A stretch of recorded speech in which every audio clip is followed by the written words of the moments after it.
Hello. അപ്പോൾ പനി, ജലദോഷം, തൊണ്ടവേദനയുടെയൊക്കെ സീസണായി. ഈ ഒരു സീസണിൽ നമ്മൾ കുറേ കഴിക്കുന്ന കഫ് ക്യാൻഡീസ് നമുക്ക് വീട്ടിലുണ്ടാക്കാം. അതിനായിട്ട് കുറച്ച് പനിക്കൂർക്ക എടുത്തിട്ടുണ്ട്, ഒരു പിടി തുളസി, ചെറിയ കഷ്ണങ്ങളായി എടുത്തിട്ടുള്ള ഇഞ്ചിയും കൂടെ മിക്സിയുടെ ജാറിലിട്ട് നന്നായിട്ട് ബ്ലെൻഡ് ചെയ്തെടുക്കാം.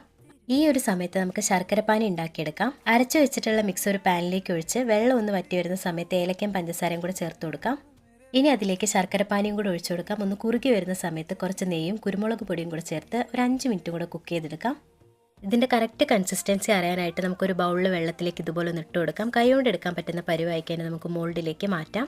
15 മിനിറ്റ് കഴിഞ്ഞാൽ നമ്മുടെ കഫ് ക്യാൻഡീസ് റെഡി ആയിട്ടുണ്ടാവും. അപ്പോൾ എന്തായാലും നമുക്ക് ഭയങ്കര ഹെൽപ്ഫുൾ ആയിട്ടുള്ള ഒരു സംഭവമാണ്. ട്രൈ ചെയ്ത് നോക്കണേ.